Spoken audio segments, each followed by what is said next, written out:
Thank you very much, fellow Kenyans. I'm Babu Owino, Member of Parliament for Embakasi East constituency. I want to take this opportunity to condemn the gruesome murder of one Albert Ojwang at Central Police Station, Nairobi. I want to demand that the officers who committed this heinous act must be arrested and charged with murdering one innocent man, Albert Ojwang. The apex of the law, the Constitution, and the Penal Code outlines clearly on how matters should be dealt with once an arrest is made.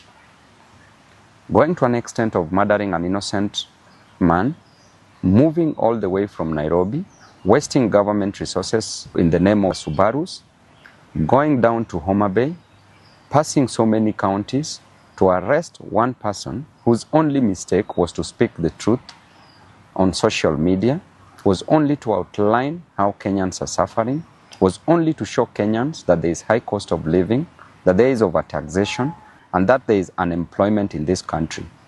By pointing out unruly officers in the government by the name Eliud Langat, who is a Deputy Inspector General of Police, you take an opportunity to go all the way to Homa Bay, arrest an individual, arrest Albert, move all the way back to Nairobi, noting that there are so many police stations within Homa Bay County. You bypassed all those police stations, came back to Nairobi, took an innocent young man from the dad with an intention to kill, premeditated the death of one Albert Ojwang.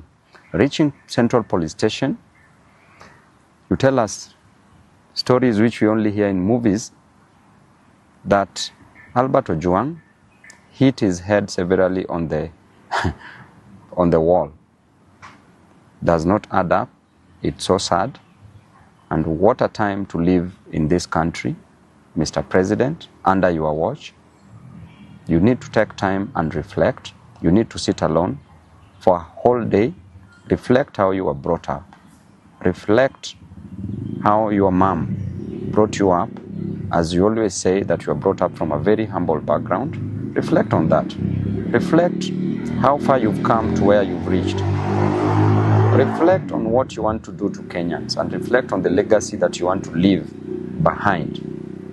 And I want to say that it is quite unfortunate that there are so many abductions, there are so many deaths of young men in this country. Since when are young people killed in a nation? Since when are the Gen Zs killed in different nations? Since when? It is only in Kenya that these things are happening. And it is happening because these young men are demanding for justice, social justice, are demanding for their rights. And the extent that we are going as a nation is so wrong because under your watch as the president, so many deaths are occurring. The main reason why people get to power is so that they can become better, not being bitter. It's so that they can better the lives of others, not taking the lives of others. It's so that they can ensure that people's lives are changed for the best.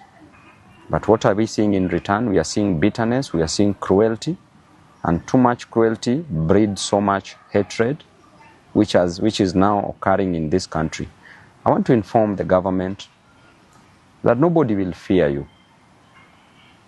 You cannot spread fear to a person who has nothing to lose, a person with no jobs, a person who experiences overtaxation, a person who experiences high cost of living, high cost of education, high cost of health. You cannot make such a person be fearful.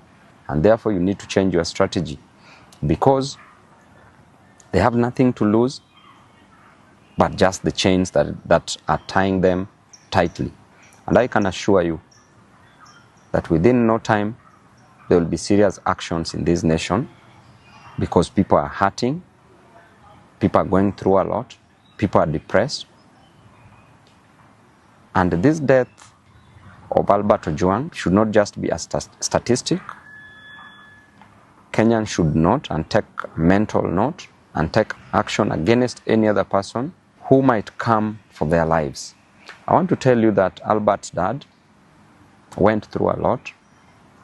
As he said yesterday on media, that he spent 20 years going to a quarry, mining stones, not precious stones, but normal stones for construction, kokoto, just to educate Albert. Went through a lot in life to educate Albert. Then Albert graduated, became a teacher, had a 1-month-old child, a young family, a wife left behind, just for you to come and take the life of this innocent soul. We are watching you keenly. As a leader, I will speak my mind, and I will never give you the key to my brains. I will never suspend my reasoning just for blind following. I will die where Kenyans are dying. I will be with the Kenyans. And to the Inspector General of Police, please move with action. By now, it would be an honor if you would have resigned. But because of greed for power, I know you won't. So what you can do is to take action against these culprits who have taken the life of an innocent young man. Thank you and God bless you.